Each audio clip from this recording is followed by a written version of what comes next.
Well, we announced recently in Berlin that we will be going to Berlin for our 20th anniversary awards. We have lots of plans in place for the show itself, which is going to be super special. We have a number of events around the awards, so yes, we will use the anniversary to make sure we shout very loud and proudly about everything we've done over those 20 years. As per last year, for example, someone as famous as Novak Djokovic winning the Global Sportsman Award, but standing up and giving a standing ovation to the girls from UA. And I think that mutual respect for what each other does and has done over the past year or so really symbolises for me the power of that original Nelson Mandela message in terms of sport being able to transform lives.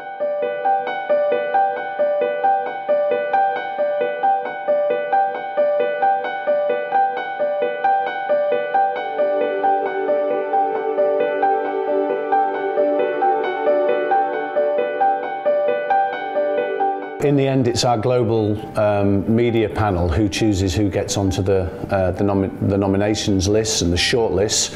I would imagine that Virat Kohli again will be very much at the top of their thinking in relation to Global Sportsman of the Year. We also know that PV Sindhu, for example, has had a fantastic year in relation to badminton, and we know that she's very well known and much loved and respected within India. So first of all, I'd love to see them on those short lists. Look, it was great last year to have a female Indian sportswoman in Vinesh get to the full nominee list.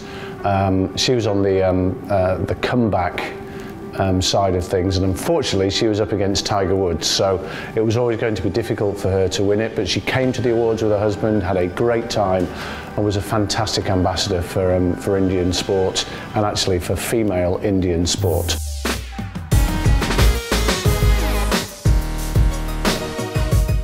I think for me, and I'm not just saying this because I know I'm talking to an Indian audience here, but the girls from our UA project, when they were on stage and actually across the whole weekend, were absolutely captivating and said everything that we wanted to say about the power of sport to change young people's lives. And I think when they were on stage and accepting their award, and when Nita stood in front of a whole group of very famous people and spoke probably as fluently and as confidently as anyone had done on the awards stage that night, I think it was a very proud moment for her, very proud moment for India, and definitely a very personally emotive moment for me. So that probably would be my favourite to date.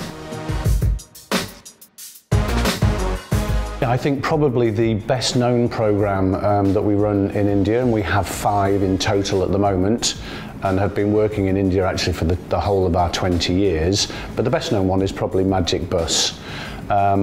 Magic Bus won our Laureus Sport for Good Award in 2014, so has been recognised already by Laureus for its fantastic work.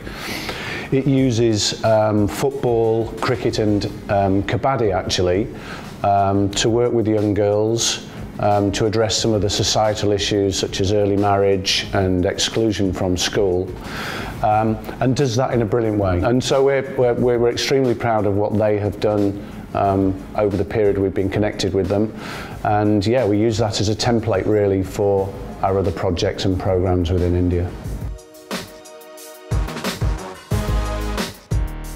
Yes, we look really closely at the schedule. For us, February or March is around the ideal point. We look very closely at everything, and yeah, then we cross our fingers and hope that all of those people who are nominated and then all of the people who win the awards can make the awards themselves. I don't think we've yet had an awards where every single winner has been able to be there.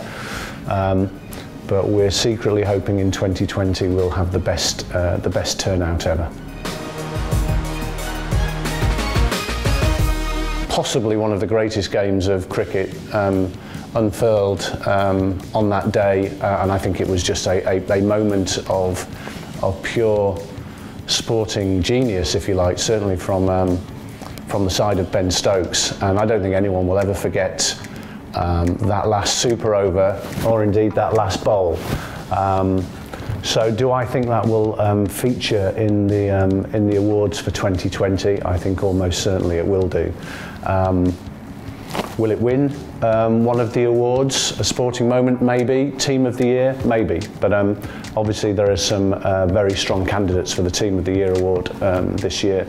The US women's soccer team after their World Cup victory, the South African Springboks, who I mentioned earlier, Liverpool, who won the Champions League, etc., etc. So we will see, but that's the great joy of our awards process. Our nominations panel, of which we have nearly 100 Indian journalists and sports broadcasters involved, pick the short list of 6, and then our academy do the voting. So we all await with interest as to who will win.